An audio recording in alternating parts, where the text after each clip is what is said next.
Ну что, друзья, Новый год уже близко, и самое время строить планы, чтобы знать, на каких сферах будет главный акцент в ближайшем году и какие задачи будет подкидывать вам жизнь и каждому из нас.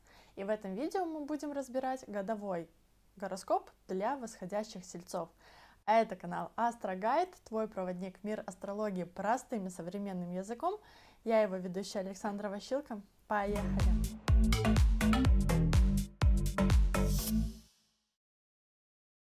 И прежде чем мы с вами приступим непосредственно к трактовкам самого прогноза, я хочу пояснить, что прогноз будет делаться у нас по технике транзитов планет.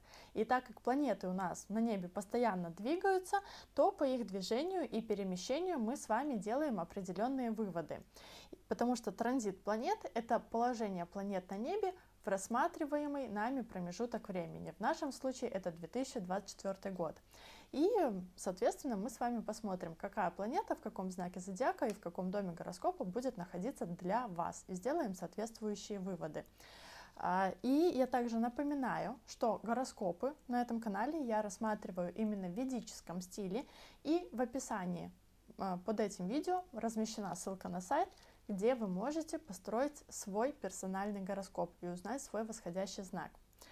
А план видео у нас с вами следующий. И сначала мы с вами рассмотрим самые длительные транзиты. Это транзиты Сатурна, Юпитера, Раху и Кету. И я уже рассказывала на этом канале, что транзит Сатурна у нас длится 2,5 года, Юпитер в одном знаке пребывает у нас 1 год, а транзит Раху и Кет длится 1,5 года в одном знаке зодиака. То есть это транзиты, которые оказывают очень сильное, серьезное воздействие на нашу жизнь. Затем мы с вами посмотрим, какие планеты и когда будут у нас ретроградными.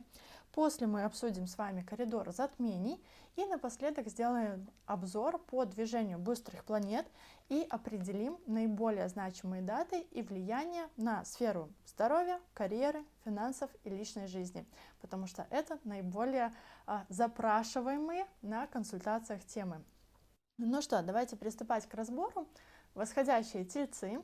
И у нас появляется отображение вашего гороскопа с положением планет и их аспекты.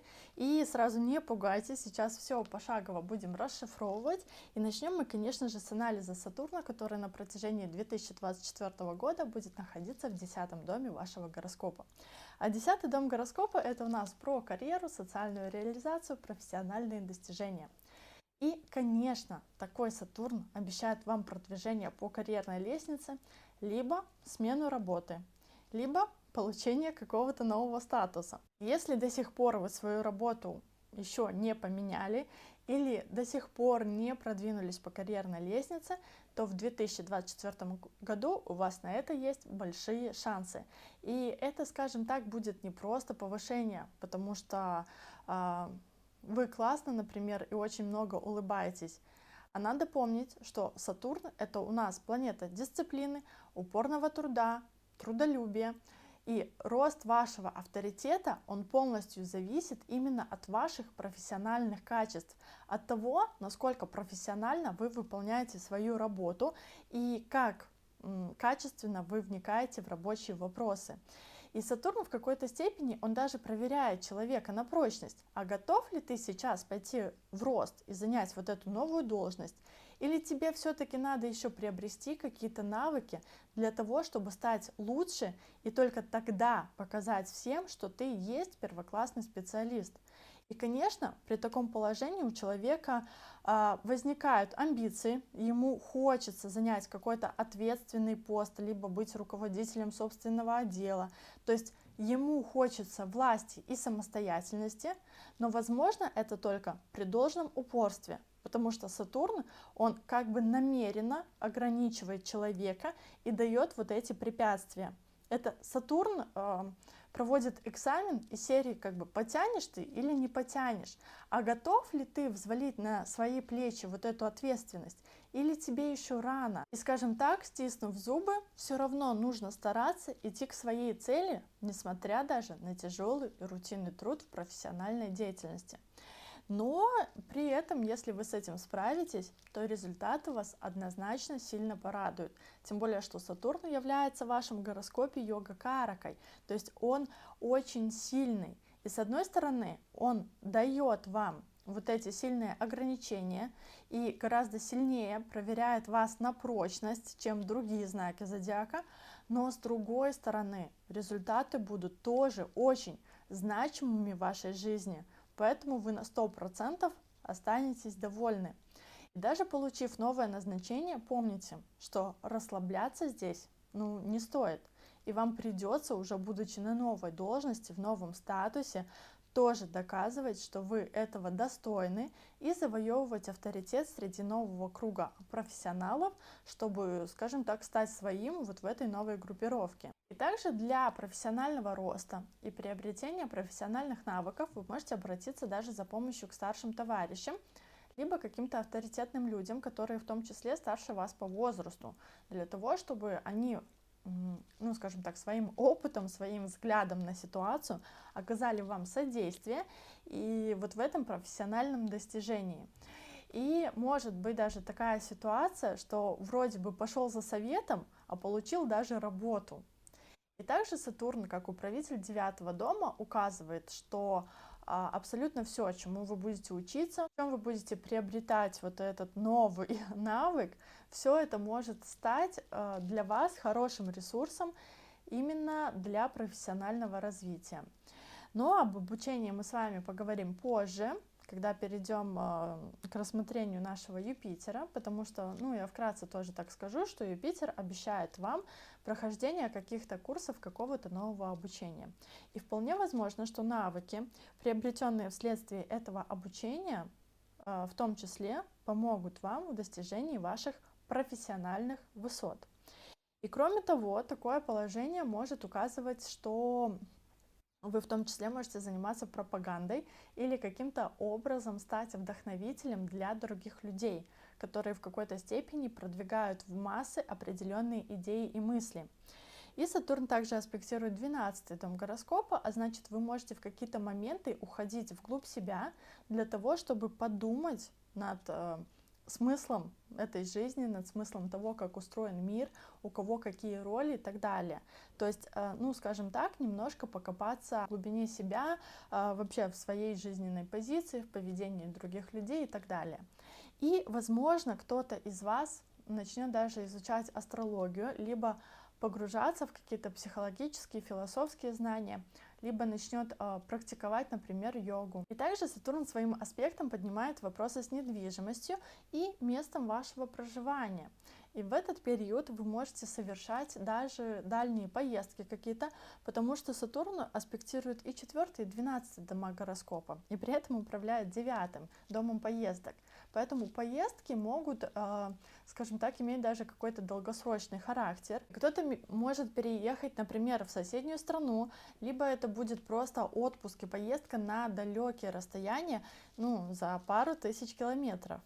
А у кого-то из вас это может даже проиграться как ремонт, когда надо что-то старое починить, когда что-то выходит из строя. Или, например, вы можете почувствовать, что как-то дома вам очень тяжело находиться, потому что либо места мало, либо сожители мешают, и будет проявляться такой дискомфорт в том числе. И Сатурн, он также поднимает отношения с вашей мамой, и они могут стать либо какими-то напряженными, либо вы меньше времени будете уделять своей маме, и какие-то просьбы и поступки потребуют вашего терпения и вашей выдержки. И в целом также можно сказать, что Сатурн, он влияет на ощущение внутреннего счастья, на вашу гармонию в жизни. И к сожалению, будет такое ощущение, что вы как будто тянете на себе какой-то неподъемный груз, как будто времени ни на что не хватает, и надо решать вопросы, которые постоянно сыпятся, не поднимая головы. И также Сатурн затрагивает тему партнерства, личной жизни, поэтому если вы еще холосты, то, конечно, есть большие шансы встретить партнера по судьбе и вступить с ним в серьезные долгосрочные отношения, либо даже кто-то из вас может официально зарегистрировать брак, если вы долгое время встречаетесь с кем-то. А если, конечно же, вы женаты, то обстоятельства будут склонять вас даже к разводу. То есть в целом Сатурн, он устроит и для холостых, и для женатых проверку отношений на прочность, потому что ему важно видеть качество и сделать так, чтобы отношения были ориентированы именно на долгосрочную перспективу. И, возможно, для кого-то это будет проверка даже расстоянием, для кого-то проверка на понимание и принятие в какой-то там кризисной ситуации или, например, в ситуации измены. То есть проверки могут быть разного рода. И вот вопрос, в каких отношениях вы окажетесь после этих проверок. И также Сатурн, как управитель дома работы и карьеры, будет проверять на прочность ваши отношения с бизнес-партнерами, клиентами, если у вас таковые имеются. Но, а если таковых нет, то вполне могут появиться даже серьезные и статусные люди в вашем окружении, клиенты, и, что самое важное, конечно же, платежеспособные. Но давайте далее обсудим положение Раху и Кету, хотя мы с вами уже обсуждали, и на канале есть видео про Раху и Кету, где я более детально рассказывала, что вам принесет этот транзит, поэтому можете вернуться к этому видео еще раз, посмотреть, что конкретно вам обещает этот транзит. Ссылка будет в описании под этим видео. Но сейчас я вам вкратце напомню, что разбор мы с вами начинали с положения Кету, то есть это та сфера, в которой вам надо навести порядок и расставить все точки над «и». И Кету у вас находится в 5-м доме гороскопа, а это обучение и приобретение новых навыков. И мы с вами говорили, что свои знания, свои навыки, полученные даже в результате какого-то обучения, вам придется все-таки систематизировать, навести порядок, чтобы был конкретный результат, конкретный алгоритм, который вы сможете применять на практике. И кто-то из вас даже может уйти в творчество или в создание каких-то своих новых проектов, в том числе связанных с интеллектуальной собственностью. Но помните, что авторское право ваше может быть украдено и присвоено чужими людьми. И также мы говорили, что вы можете меньше времени уделять своим детям, и они будут представлены как бы сами себе, но при этом вы должны помочь своим детям выстраивать распорядок дня, организовывать пространство, в котором живут ваши дети, и установить даже определенные правила поведения. А у кого-то из вас может наступить беременность. И также новый опыт по Раху ждет вас в теме 11-го дома, то есть по сфере наград, достижений, славы. И благодаря своим знаниям, навыкам, проектам вы сможете познакомиться с новыми и даже влиятельными людьми, либо создать клуб единомышленников, обрести популярность в определенных кругах, получить какую-то награду или, ну, например, иные плюшки, да, за свои навыки и профессиональные достижения. Также это сфера дополнительных заработков, премий, наград, поэтому вполне возможно, что вам могут повысить, например, зарплату на работе, либо выписать какую-то премию или подарить иного рода подарок, признание, сертификат. И вы также можете монетизировать свои таланты любым иным образом, потому что 11-й дом — это вообще у нас сфера предпринимательства, и кто-то из вас может, например, создать свой бизнес, который будет приносить как основной доход, так и дополнительный. И в целом, благодаря этому транзиту вы будете больше выходить в свет, находиться в кругах людей, которые будут вашими единомышленниками. И, конечно, аспект на 3-й дом указывает, что вы можете заняться, например, писательством, вести свой блог, развивать социальные сети, либо разместить какую-то статью со своими комментариями вот в газете, в журнале, в СМИ, посещать интересные мероприятия, нетворкинги. И аспект Раху на 7-й дом опять окунает нас в сферу партнерства и указывает, что будут однозначно новые знакомства, новый круг контактов, количество людей в вашем окружении расширяется, и, возможно, даже знакомство с иностранцами, либо онлайн. Но тут важно не очаровываться людьми, а стараться трезво оценивать ситуации и их поступки. И, конечно, этот показатель нам еще раз дополнительно говорит, что вы можете поменять свой статус в личной жизни. Либо жениться, либо завести какой-то роман, либо развестись и так далее. И далее мы с вами обсудим Юпитер. До 1 мая 2024 года Юпитер будет находиться у вас в знаке Овна, то есть в вашем 12-м доме гороскопа. И вот тут происходит такое двойное влияние Сатурна и Юпитера именно на 12-й дом гороскопа, а значит, это еще одно указание у нас на длительные поездки, либо поездки на расстояние больше 1000 километров, когда у вас появляется возможность отдохнуть, побыть наедине с собой, перегрузиться от всех хлопот, которые будут присутствовать в вашей повседневной жизни, и, по сути, как отдохнуть даже в тишине. Но даже если вы не поедете куда-то далеко в поездку, то все равно у вас есть возможность каким-то образом заняться своим внутренним миром, либо приобщиться к каким-то тайным наукам. То есть, например, сходить на консультацию к астрологу или посмотреть мой канал и самостоятельно разбираться в своей карте, да, либо читать какую-то литературу по психологии, думать о смысле жизни, что угодно. То есть, по сути, совершать такие действия, которые будут расширять ваше мировоззрение и помогут посмотреть на мир и ситуации вокруг вас немножко по-другому. Скажем так, тяга к какому-то духовному совершенствованию проявится.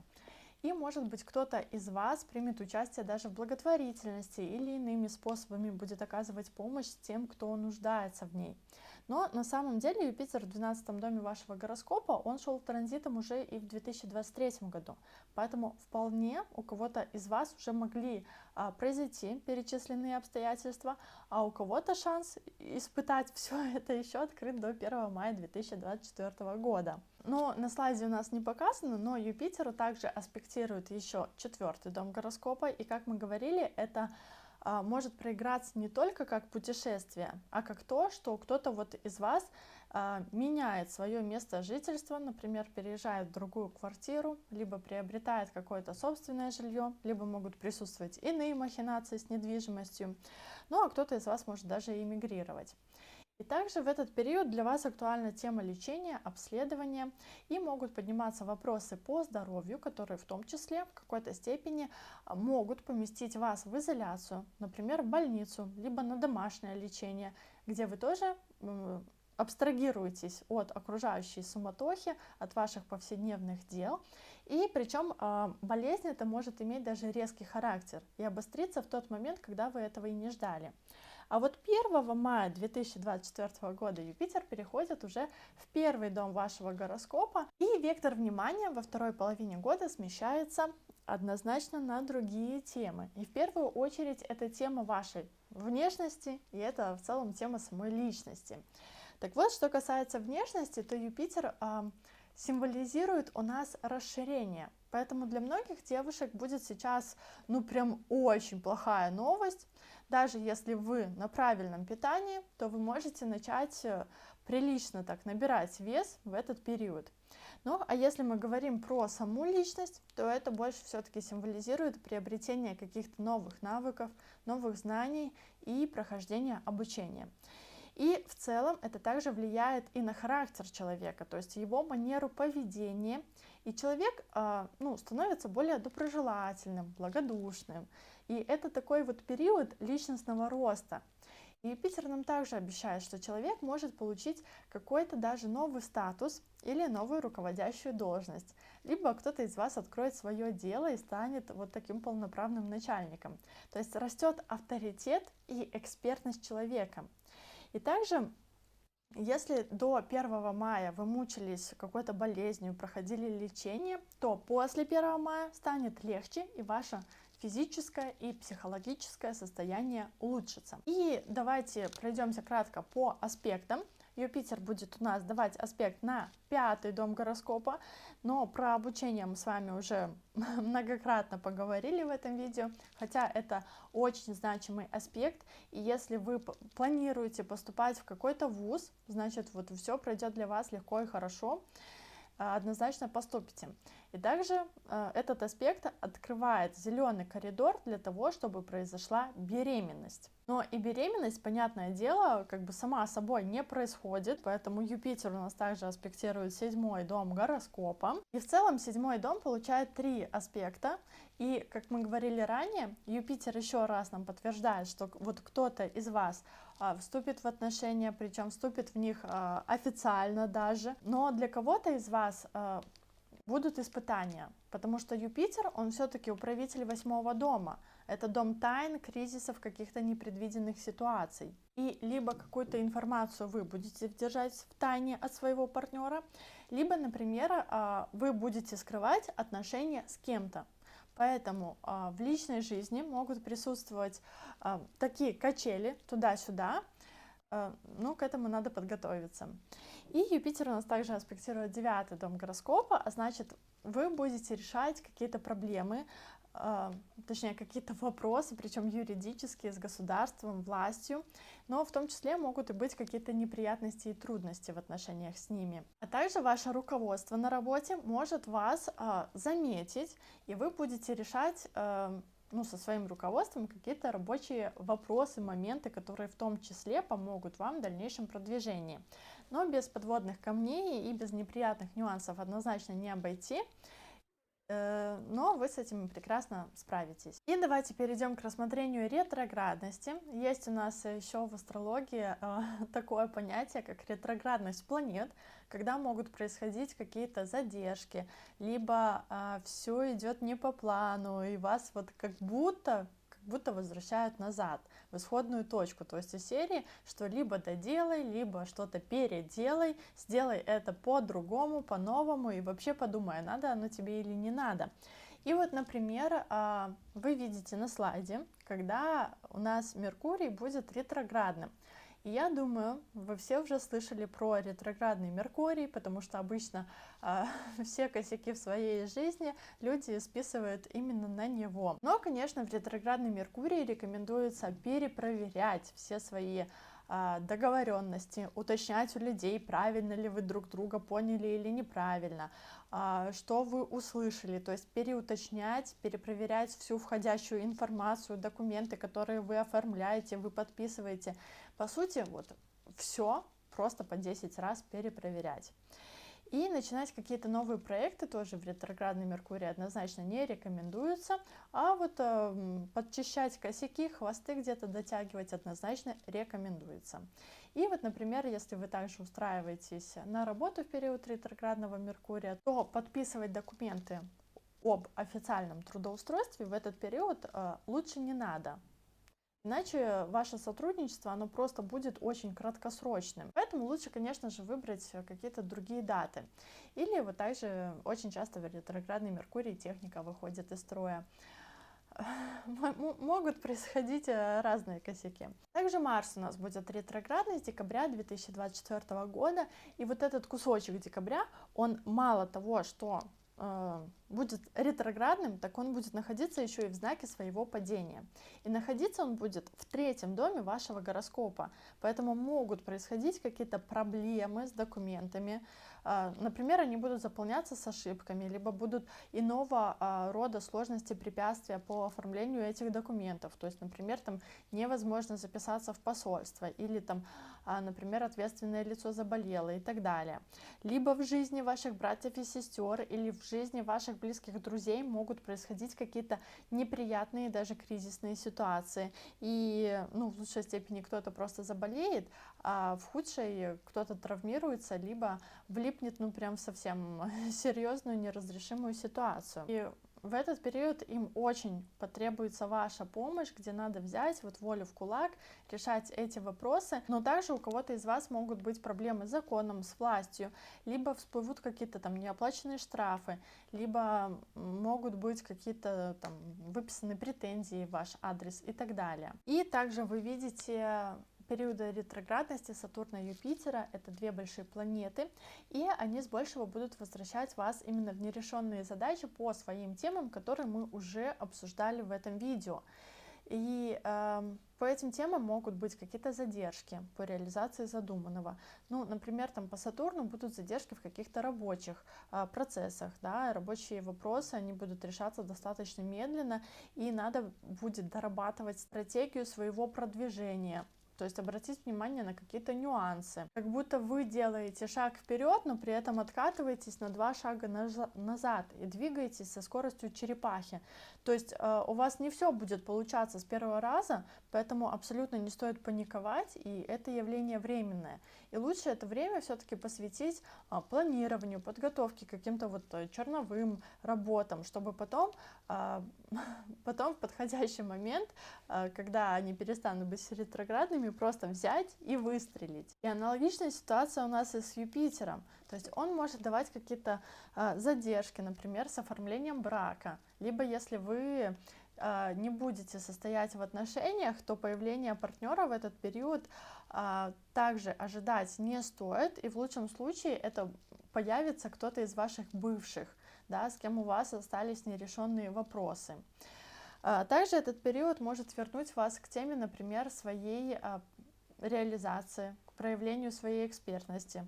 Ну, например, когда раньше у вас был шанс, чтобы как-то себя проявить как эксперта, а вы в это время предпочитали, там, например, оставаться в тени, то сейчас вот этот возврат, он к прошлому, чтобы, по сути, взять, проявить себя, показать всем свою экспертность и вот развиваться далее. Ну а мы с вами идем дальше и переходим к теме затмений.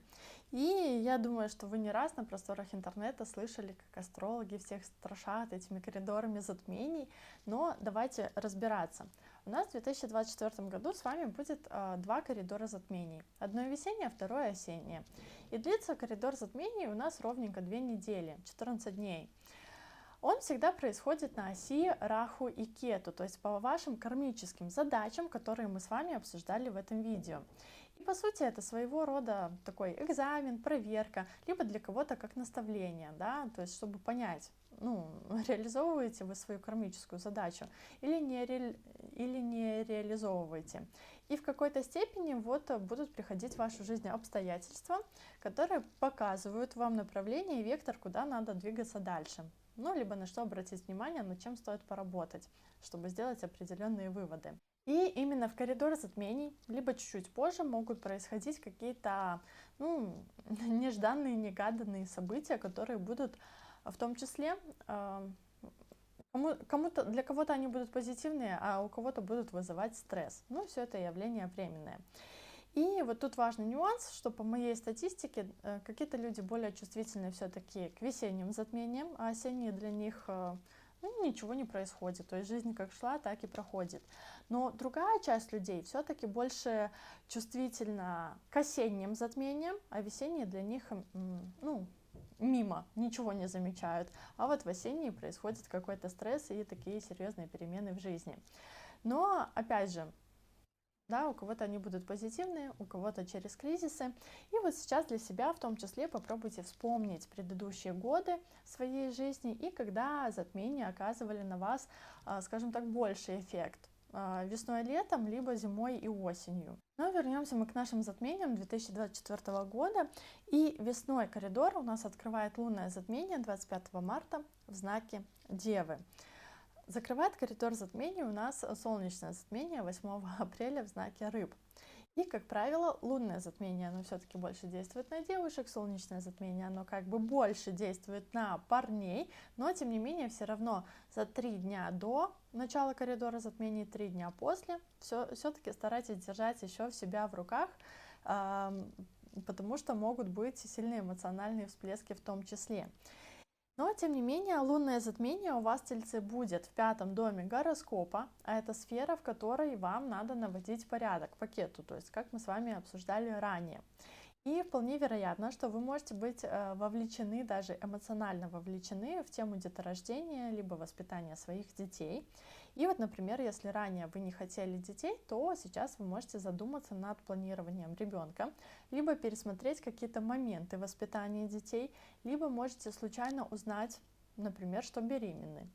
Если тема детей для вас не актуальна, тогда это может касаться ваших проектов, старт которым вы тоже планируете положить. Либо это может быть какое-то обучение, которое вы в том числе собираетесь проходить. То есть, например, будете подбирать себе курсы и так далее.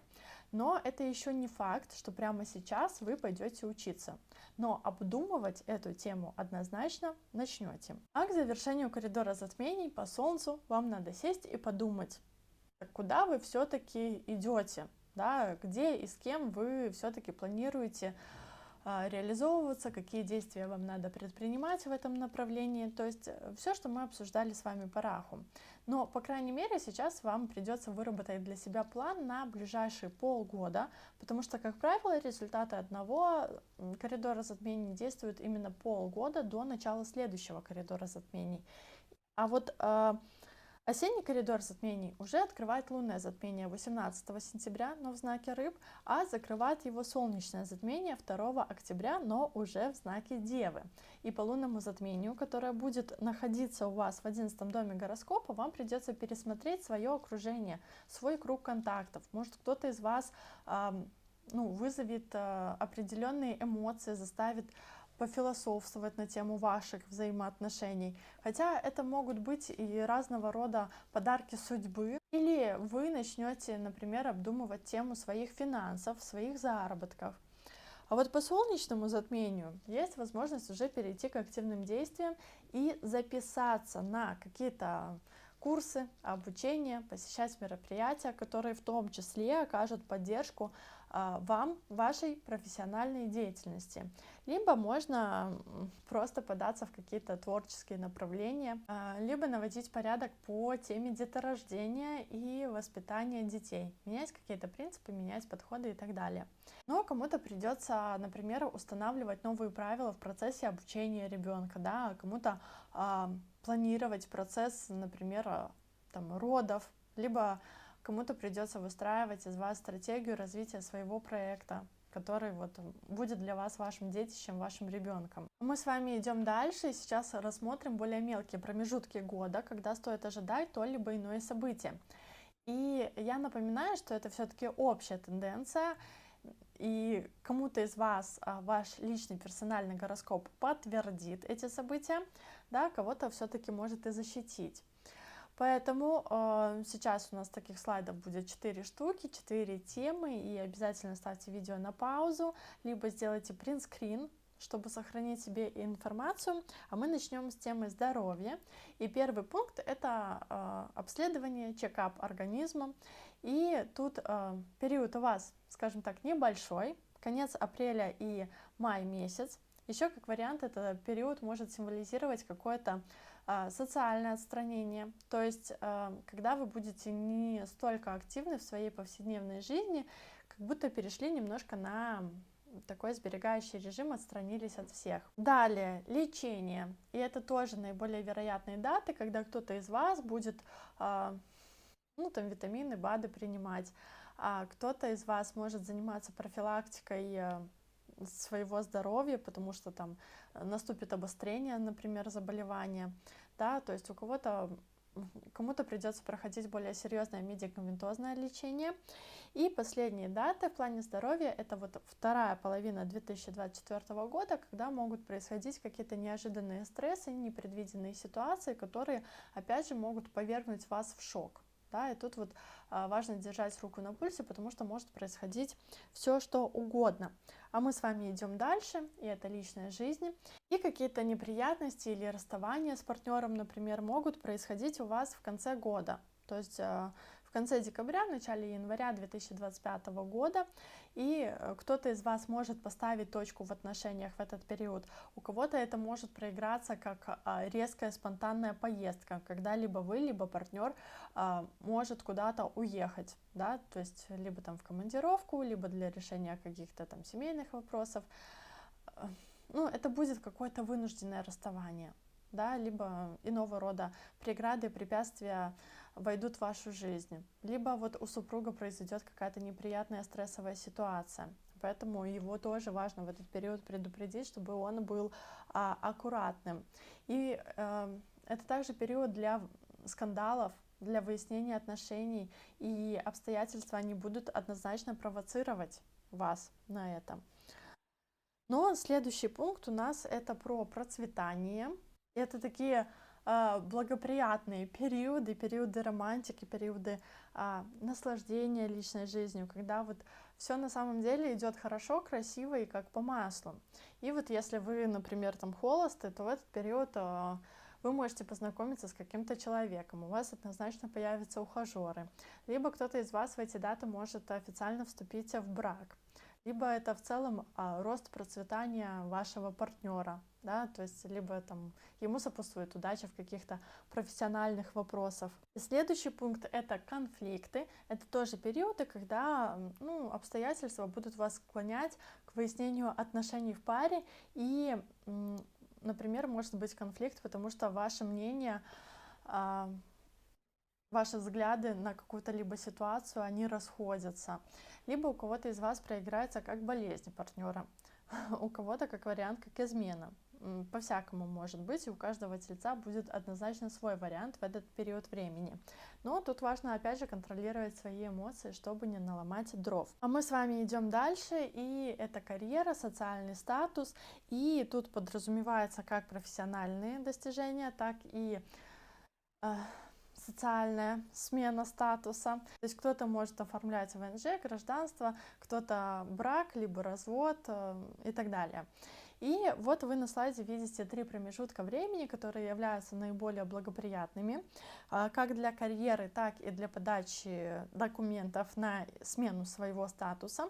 И если вы хотели попросить какую-то новую должность, например, перевестись в отдел, либо претендуете там на руководящую должность, то однозначно в период роста это можно делать. Но при этом обратите внимание на графу «Рост через трудности», то есть это февраль-март, и у вас идет с одной стороны все как по маслу, но вот во второй половине марта могут всплывать какие-то обстоятельства или вопросы, которые в какой-то степени будут мешать вам в продвижении, либо возникнут какие-то проблемы, которые надо решать, и вы вынуждены будете преодолевать эти препятствия. И вот я хотела бы сказать, что все будет прям хорошо, но потом обратите внимание, что конец марта для вас наступает не очень благоприятный период. То есть происходит какой-то, по сути, облом, когда ваша репутация может оказаться под угрозой. И все как будто будет валиться просто из рук, и тут тоже важно держать руку на пульсе, стиснув зубы, чтобы удержать свои позиции и стараться решать возникающие проблемы. Может быть, кто-то из ваших противников специально устроит против вас какой-то заговор, либо, например, случайно, спонтанно нагрянет проверка, которую вы не ожидали. То есть ситуации могут быть абсолютно разные, но в целом этот период будет тяжелый. И, например, вот кто задействован в экономической сфере, то можно сказать, что это период закрытия года, закрытия квартала, и, возможно, вот именно с этим у вас будет очень много возни. Так, ну а мы идем с вами дальше, и еще один слайд, это про финансы. Так уж устроено в нашем гороскопе, что деньги, они абсолютно не зависят от занимаемой вами должности. Поэтому, пожалуйста, ознакомьтесь с этими датами, которые обещают вам рост и процветание финансовых поступлений. То есть, например, когда вам могут выписать премию на работе, либо кому-то из вас поднимут зарплату, либо это могут быть поступления через продажу чего-то, либо оказание каких-то услуг, либо как финальный расчет при увольнении и так далее. А вот в разделе потери и траты обязательно смотрите аккуратно, потому что, с одной стороны, если вы, конечно же, планируете совершать какие-то траты, приобретать там технику, еще что-то, то это хорошо. Но если вы эти траты не планируете совершать, тогда это однозначно будут какие-то неожиданные обстоятельства, когда вам придется за что-то платить, куда-то деньги вкладывать, кого-то лечить и так далее. То есть это будут такие ощутимые для вас траты. И, наверное, друзья, в общих чертах это все, чем я хотела с вами поделиться. Помните, пожалуйста, что это общий прогноз для тельцов, и если вы хотите получить более персонализированный прогноз, то я рекомендую вам, конечно же, обратиться на консультацию к астрологу, чтобы сверить свои планы с обещаниями своего персонального гороскопа. И обязательно подписывайтесь на канал, поделитесь этим видео со своими друзьями и своими близкими. А с вами была Саша Ващилко, и до новых встреч!